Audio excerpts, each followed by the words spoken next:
This week I've been super busy adding a bunch of new content to my game, Mow Down. And when I say a bunch, I mean one thing. That took me the entire week. Give a cheer for artificial intelligence. So without this intro dragging on, let's get right into the video.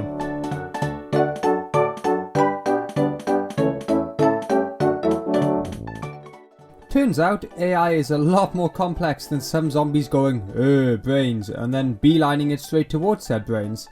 Scientific research actually shows that living things don't always move in a straight line towards an objective. This isn't a problem for zombies as they're kinda dumb and dead. But naturally humans need to know how to go around solid objects, as that's what humans do. Most of the time. So how do I make a human, you might ask?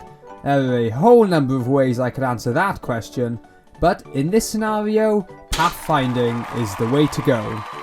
There was one slight problem though. I didn't know anything about pathfinding algorithms, so it was time to send myself back to school and do my homework.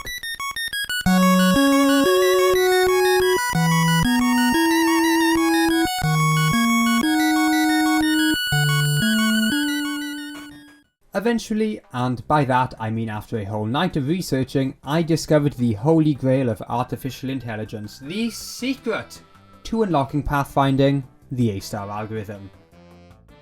In short, this is a super effective pathfinding algorithm if you're trying to move from point A to B. It works in either a grid or with nodes and will take cost values of each grid space or node in order to determine where to move next, with the lowest cost obviously being favoured. The cost values are determined by the distance between the nodes as well as the estimated total distance from start to end point. Additionally, custom cost values can be assigned to nodes to, say, encourage the AI to favour footpaths over grassy terrain. But I don't use that since most of the driving in Mow Down is done off-road anyway. The process of finding the lowest cost node is repeated until the end goal is reached, leading to it finding the quickest path to the end point whilst also only searching potentially rewarding nodes or grid spaces. This means that the A-star algorithm is one of the fastest pathfinding algorithms, since it doesn't search any spaces or in any directions deemed unnecessary by the algorithm.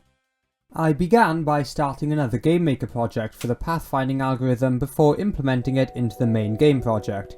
This went pretty well actually. The algorithm can be told a start and end point, and it will find the best path along a set of nodes, avoiding any collision objects in the way. Currently the nodes are placed randomly in the room, however I'll be placing them manually in the actual game room. The next step was creating something to find the paths. My idea was to have an AI companion who will fight zombies beside you and who you'll be able to issue orders to. The code for the companion is actually almost identical to the player's code, with the only difference being that they take their instructions from the pathfinding algorithm as opposed to my input script. Because of this, I can I tested this new pathfinding AI in the testing grounds, one of the multiplayer deathmatch maps in the game, since it was full of obstacles and buildings. This worked wonders, so my next step was implementing it into the single player map, while also creating the different orders you'd issue to your companion. I decided to keep it simple, with the orders being like, follow me, go here, fire at will, etc. And finally, after all this was done, I threw in some zombies to kill with my new buddy. Additionally, I added a sort of defensive state where the companion will circle around large hordes of zombies until they're all dealt with. Here's how it turned out.